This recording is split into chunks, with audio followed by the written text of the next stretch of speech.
obsesión que tuvo el siglo XIX fue, como se sabe, la historia. Temas del desarrollo y de la interrupción, temas de la crisis y del ciclo, temas de la acumulación del pasado, gran sobrecarga de los muertos, enfriamiento amenazante del mundo. En el segundo principio de la termodinámica del siglo XIX encontró lo esencial de sus recursos mitológicos. La época actual quizás sea sobre todo la época del espacio. Estamos en la época de lo simultáneo, estamos en la época de la yuxtaposición, en la época de lo próximo y lo lejano, de lo uno al lado de lo otro, de lo disperso. Estamos en un momento en que el mundo se experimenta, creo, menos como una gran vida que se desarrolla a través del tiempo que como una red que une puntos y se entreteje. Tal vez se pueda decir que algunos de los conflictos ideológicos que animan las polémicas actuales se desarrollan entre los piadosos descendientes del tiempo y los habitantes encarnizados del espacio. El estructuralismo, o al menos lo que se agrupa bajo este nombre algo general, es el esfuerzo por establecer, entre los elementos repartidos a través del tiempo, un conjunto de relaciones que los hace aparecer como yuxtapuestos, opuestos, implicados entre sí, en suma, que los hace aparecer como una especie de configuración. Y a decir verdad, no se trata de negar el tiempo, sino de una manera de tratar lo que llamamos tiempo y lo que llamamos historia. Se debe señalar, sin embargo, que el espacio que aparece hoy en el horizonte de nuestras preocupaciones, de nuestra teoría, de nuestro sistema, no es una innovación. El espacio mismo, en la experiencia occidental, tiene una historia, y no es posible desconocer este entrecruzamiento fatal del tiempo con el espacio. Se podría decir, para trazar muy groseramente esta historia del espacio, que en la Edad Media había un conjunto jerarquizado de lugares sagrados y lugares profanos, lugares protegidos y lugares por el contrario abiertos y sin prohibiciones, lugares urbanos y lugares rurales. Esto es lo que concierne a la vida real de los hombres. Para la teoría cosmológica había lugares supracelestes opuestos al lugar celeste, y el lugar celeste se oponía a su vez al lugar terrestre.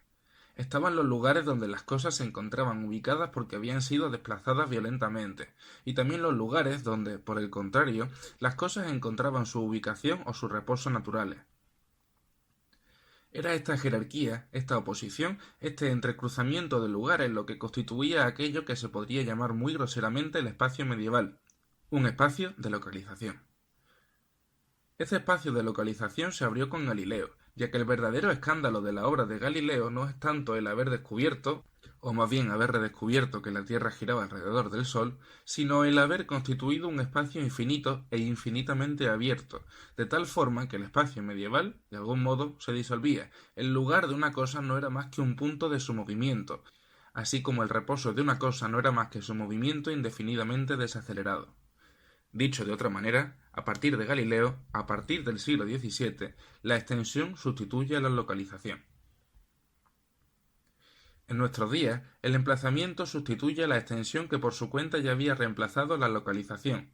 El emplazamiento se define por las relaciones de proximidad entre puntos o elementos. Formalmente, se las puede describir como series, árboles, enrejados.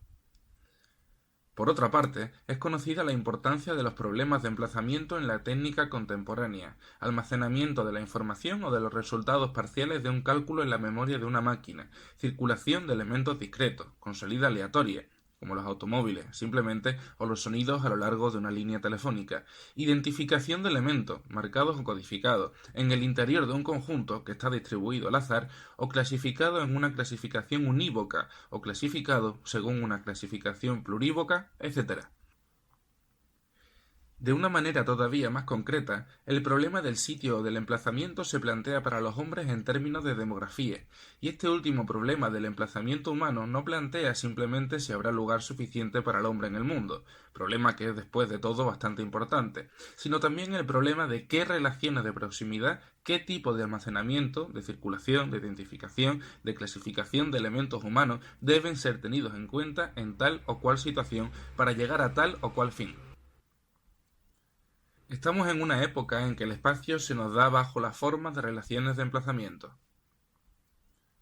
En todo caso, creo que la inquietud actual concierne fundamentalmente al espacio, sin duda mucho más que al tiempo. El tiempo no aparece probablemente sino como uno de los juegos de distribución posibles entre los elementos que se reparten en el espacio. Ahora bien, A pesar de todas las técnicas que lo invisten, a pesar de toda la red de saber que permite determinarlo, formalizarlo, el espacio contemporáneo tal vez no está todavía enteramente desacralizado, a diferencia sin duda del tiempo que ha sido desacralizado en el siglo XIX. Es verdad que ha habido una cierta desacralización teórica del espacio, aquella cuya señal es la obra de Galileo, pero tal vez no accedimos aún a una desacralización práctica del espacio. Y tal vez nuestra vida está controlada aún por cierto número de oposiciones que no se pueden modificar, contra las cuales la institución y la práctica aún no se han atrevido a rozar. Oposiciones que admitimos como dadas, por ejemplo, entre el espacio privado y el espacio público, entre el espacio de la familia y el espacio social, entre el espacio cultural y el espacio útil, entre el espacio del ocio y el espacio del trabajo, todas dominadas por una sorda sacralización. La obra inmensa de Bachelard, las descripciones de los fenomenólogos nos han enseñado que no vivimos en un espacio homogéneo y vacío, sino, por el contrario, en un espacio que está cargado de cualidades, un espacio que tal vez esté también visitado por fantasmas, el espacio de nuestra primera percepción, el de nuestras ensoñaciones, el de nuestras pasiones guardan en sí mismas cualidades que son como intrínsecas. Es un espacio liviano, etéreo, transparente o bien un espacio oscuro, rocalloso, obstruido. Es un espacio de arriba, es un espacio de la cima o es por el contrario, un espacio de abajo, un espacio del barro, un espacio que puede estar corriendo como el agua viva. Es un espacio que puede estar fijo, detenido como la piedra o como el cristal. Sin embargo, estos análisis, aunque fundamentalmente para la reflexión contemporánea, conciernen sobre todo al espacio del adentro. Es del espacio del afuera que quisiera hablar ahora. El espacio en el que vivimos, que nos atrae hacia afuera de nosotros mismos, en el que se desarrolla precisamente la erosión de nuestra vida, de nuestro tiempo y de nuestra historia, este espacio que nos carcome y nos agrieta es en sí mismo también un espacio heterogéneo. Dicho de otra manera, no vivimos en una especie de vacío, en el interior del cual podrían situarse individuos y cosas. No vivimos en un espacio diversamente tornasolado. Vivimos en un conjunto de relaciones que definen emplazamientos irreductibles los unos a los otros y que no deben superponerse. Por supuesto, se podría emprender la descripción de estos diferentes emplazamientos buscando el conjunto de relaciones por el cual se los puede definir. Por ejemplo, describir el conjunto de relaciones que definen los emplazamientos de pasaje, las calles, los trenes. Un tren es un extraordinario haz de relaciones, ya que es algo a través de lo cual se pasa, es algo mediante lo cual se puede pasar de un punto a otro y además es también algo que pasa. Se podría describir, por el haz de relaciones que permiten definirlo, estos emplazamientos de detención provisoria que son los cafés, los cines, las playas. Se podría también definir, por su red de relaciones, el emplazamiento de descanso, cerrado o medio cerrado, constituido por la casa, la habitación, la cama, etc. Pero los que me interesan son, entre todos los emplazamientos, algunos que tienen la curiosa propiedad de estar en relación con todos los otros emplazamientos, pero de un modo tal que suspenden, neutralizan o invierten el conjunto de relaciones que se encuentran por sí mismos, designados, reflejados o reflexionados. De alguna manera, estos espacios, que están enlazados con todos los otros, que contradicen sin embargo todos los otros emplazamientos, son de dos grandes tipos. Están en primer lugar las utopías. Las utopías son los emplazamientos sin lugar real, mantienen con el espacio real de la sociedad una relación general de analogía directa o inversa. Es la sociedad misma perfeccionada o es el reverso de la sociedad. Pero, de todas formas, estas utopías son espacios fundamental y esencialmente irreales. También existen, y esto probablemente en toda cultura, en toda civilización, lugares reales, lugares efectivos, lugares que están diseñados en la institución misma de la sociedad, que son especies de contraemplazamientos, especies de utopías efectivamente realizadas en la cual los emplazamientos reales, todos los otros emplazamientos reales que se pueden encontrar en el interior de la cultura, están a la vez representados, cuestionados e invertidos, especies de lugares que están fuera de todos los lugares, aunque sean sin embargo efectivamente localizables. Estos lugares, porque son absolutamente otros que todos los emplazamientos que reflejan y de los que hablan, los llamaré, por oposición a las utopías, las heterotopías. Y creo que entre las utopías y estos emplazamientos absolutamente otros, estas heterotopías, habría sin duda una suerte de experiencia mixta, medianera, que sería el espejo. El espejo es una utopía, porque es un lugar sin lugar. En el espejo me veo donde no estoy. en un espacio irreal que se abre virtualmente detrás de la superficie. Estoy allá, allá donde no estoy, especie de sombra que me devuelve mi propia visibilidad, que me permite mirarme allá donde estoy ausente, utopía del espejo.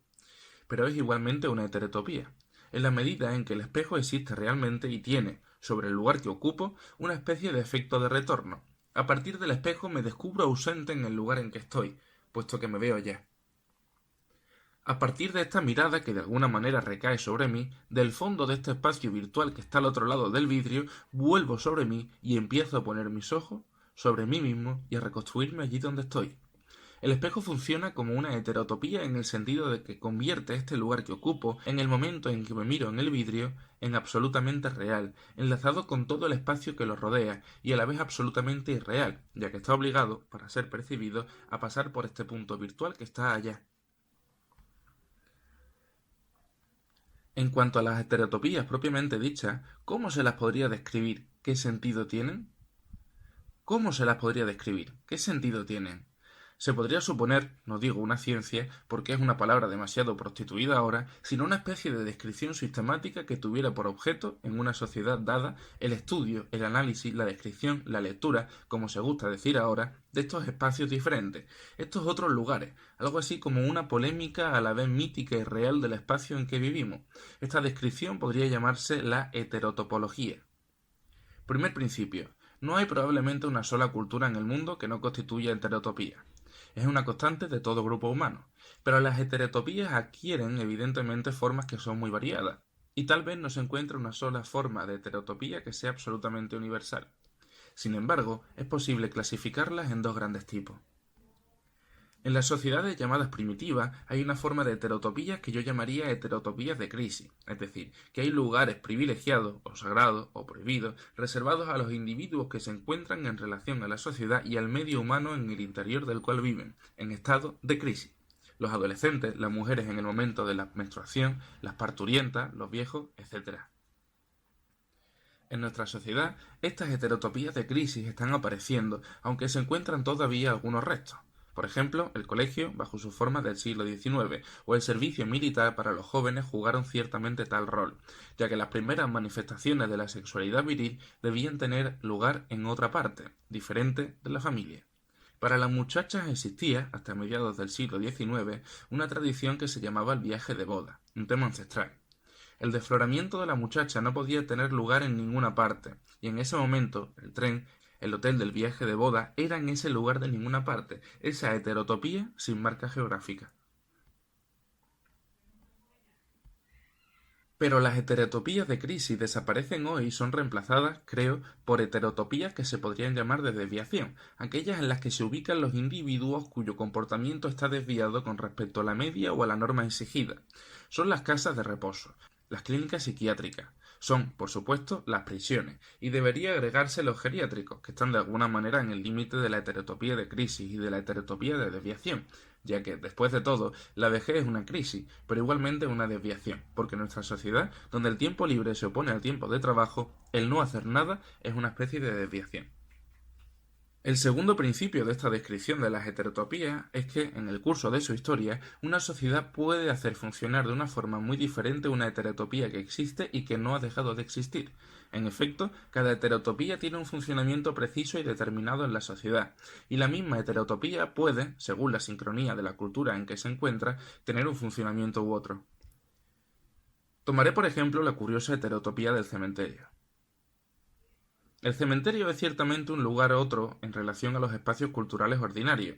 Sin embargo, es un espacio ligado al conjunto de todos los emplazamientos de la ciudad o de la sociedad o de la aldea, ya que cada individuo, cada familia, tiene parientes en el cementerio.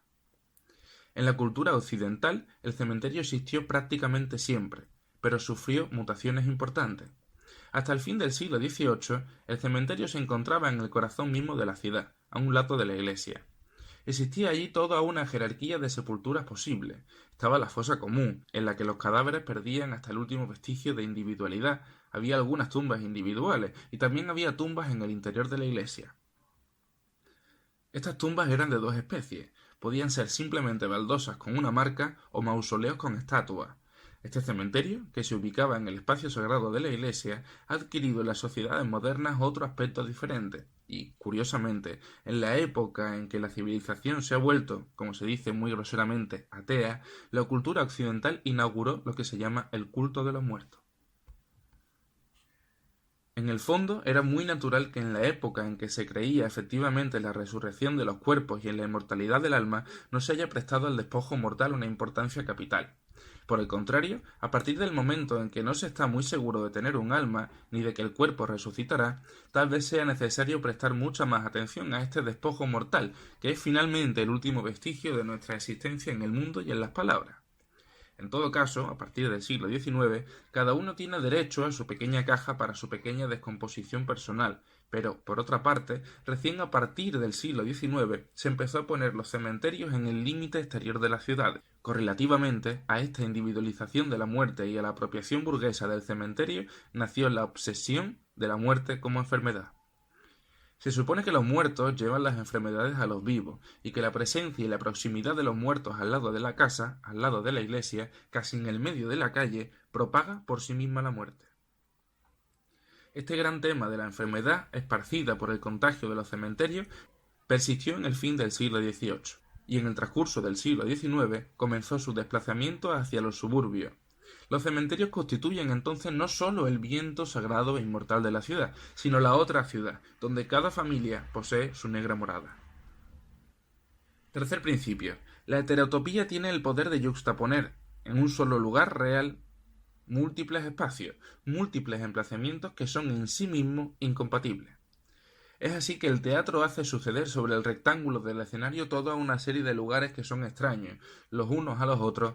Es así que el cine es una sala rectangular muy curiosa, al fondo de la cual, sobre una pantalla bidimensional, se ve proyectar un espacio en 3 dimensiones. Pero tal vez el ejemplo más antiguo de estas heterotopías, en forma de emplazamientos contradictorios, sea el jardín. No hay que olvidar que el jardín, creación asombrosa y milenaria, tenía en Oriente significaciones muy profundas y como superpuestas. El jardín tradicional de los persas era un espacio sagrado que debía reunir, en el interior de su rectángulo, 4 partes que representaban las 4 partes del mundo, con un espacio todavía más sagrado que los otros, que era como su ombligo, el ombligo del mundo en su medio. Allí estaban la fuente y la vertiente, y toda la vegetación del jardín debía repartirse dentro de este espacio, en esta especie de microcosmos. En cuanto a las alfombras, ellas eran, en el origen, reproducciones de jardines. El jardín es una alfombra donde el mundo entero realiza su perfección simbólica, y la alfombra una especie de jardín móvil a través del espacio. El jardín es la parcela más pequeña del mundo y es por otro lado la totalidad del mundo. El jardín es, desde el fondo de la antigüedad, una especie de heterotopía feliz y universalizante. De ahí nuestros jardines zoológicos. Cuarto principio. Las heterotopías están, las más de las veces, asociadas a cortes del tiempo, es decir, que operan sobre lo que podríamos llamar, por pura simetría, heterocronía. La heterotopía empieza a funcionar plenamente cuando los hombres se encuentran en una especie de ruptura absoluta con su tiempo tradicional. Se ve acá que el cementerio constituye un lugar altamente heterotópico, puesto que comienza con esa extraña heterocronía, que es, para un individuo, la pérdida de la vida y esa cuasi eternidad donde no deja de disolverse y de borrarse. En forma general, en una sociedad como la nuestra, heterotopía y heterocronía se organizan y se ordenan de una manera relativamente compleja. Están en primer lugar las heterotopías del tiempo que se acumulan al infinito. Por ejemplo, los museos, las bibliotecas, museos y bibliotecas son heterotopías en las que el tiempo no cesa de amontonarse y de encaramarse sobre sí mismo, mientras que en el siglo XVII, hasta finales del XVII incluso, los museos y las bibliotecas eran la expresión de una elección. En cambio, la idea de acumular todo, la idea de constituir una especie de archivo general, la voluntad de encerrar en un lugar todos los tiempos, todas las épocas, todas las formas, todos los gustos, la idea de constituir un lugar de todos los tiempos que esté fuera del tiempo e inaccesible a su mordida, el proyecto de organizar así una suerte de acumulación perpetua e indefinida del tiempo en un lugar inamovible, todo esto pertenece a nuestra modernidad. El museo y la biblioteca son heterotopías propias de la cultura occidental del siglo XIX. Frente a estas heterotopías, ligadas a la acumulación del tiempo, se hallan las heterotopías que están ligadas, por el contrario, al tiempo en lo que tiene de más fútil, de más precario, de más pasajero, según el modo de la fiesta. son heterotopías no ya eternizantes, sino absolutamente crónicas. Tales son las ferias, esos maravillosos emplazamientos vacíos en el límite de las ciudades, que una o dos veces al año se pueblan de puestos, de barracones, de objetos heteróclitos, de luchadores, de mujeres serpientes, de divinas. Muy recientemente también se ha inventado una nueva heterotopía crónica, las ciudades de veraneo, esas aldeas polinesias que ofrecen 3 cortas semanas de desnudez primitiva y eterna a los habitantes de las ciudades. Y ustedes ven, por otra parte, que acá se juntan las dos formas de heterotopía, la de la fiesta y la de la eternidad del tiempo que se acumula. Las chozas de hierba son en un sentido parientes de las bibliotecas y los museos, pues en el reencuentro de la vida polinesia el tiempo queda abolido, pero es también el tiempo recobrado toda la historia de la humanidad remontándose desde su origen, como en una especie de gran saber inmediato. Quinto principio. Las heterotopías pueden suponer siempre un sistema de apertura y uno de cierre, que a la vez la aíslan y las vuelven penetrables. En general, no se accede a un emplazamiento heterotópico como accedemos a un molino, o bien uno se halla allí confinado, es el caso de la barraca, el caso de la prisión, o bien hay que someterse a ritos y a purificaciones. Solo se puede entrar con un permiso y una vez que se ha completado una serie de gestos. Existe, por otro lado, heterotopías eternamente consagradas a estas actividades de purificación, medio religiosa, medio higiénica, como las llaman musulmanes, o también purificación en apariencia puramente higiénica, como las saunas escandinavas. Existen otras, al contrario, que tienen el aire de puras y simples aberturas, pero que, en general, ocultan curiosas exclusiones. Todo el mundo puede entrar en los emplazamientos heterotópicos, pero a decir verdad, esto es solo una ilusión. Uno cree penetrar, pero por el mismo hecho de entrar es excluido. Pienso, por ejemplo, en esas famosas habitaciones que existían en las grandes fincas del Brasil y en general en Sudamérica. La puerta para acceder a ellas no daba a la pieza central donde vivía la familia, y todo individuo que pasara, todo viajero tenía el derecho de franquear esa puerta, entrar en la habitación y dormir allí una noche. Ahora bien, estas habitaciones eran tales que el individuo que pasaba allí no accedía jamás al corazón mismo de la familia, era absolutamente huésped de pasada, no verdaderamente un invitado. Este tipo de heterotopía, que hoy prácticamente ha desaparecido en nuestras civilizaciones, podríamos tal vez reencontrarlo en las famosas habitaciones de los moteles americanos, donde uno entra con su coche y con su amante y donde la sexualidad ilegal se encuentra a la vez absolutamente resguardada y absolutamente oculta, separada y sin embargo dejada al aire libre. Finalmente, la última nota de las heterotopías es que son, respecto del espacio restante, una función. Esta se despliega entre dos polos extremos. O bien tienen por rol crear un espacio de ilusión que renuncia como más ilusorio todavía a todo el espacio real, todos los emplazamientos en el interior de los cuales la vida humana está compartimentada, tal vez sea este el rol que durante mucho tiempo jugaron las casas de tolerancia, rol del que se hallan ahora privadas, o bien, por el contrario, crean otro espacio real, tan perfecto, tan meticuloso, tan bien ordenado como el nuestro es desordenado, mal administrado y embrollado. Esta sería una heterotopía no ya de ilusión, sino de compensación, y me pregunto si no es de esta manera que han funcionado ciertas colonias. En ciertos casos, las colonias han jugado, en el nivel de la organización general del espacio terrestre, el rol de heterotopía. Pienso, por ejemplo, en el momento de la primera ola de colonización, en el siglo XVII, en esas sociedades puritanas que los ingleses fundaron en América y que eran lugares otros absolutamente perfectos. Pienso también en esas extraordinarias colonias jesuíticas que fueron fundadas en Sudamérica, colonias maravillosas, absolutamente reglamentadas, en las que se alcanzaba efectivamente la perfección humana. Los jesuitas del Paraguay habían establecido colonias donde la existencia estaba reglamentada en cada uno de sus puntos.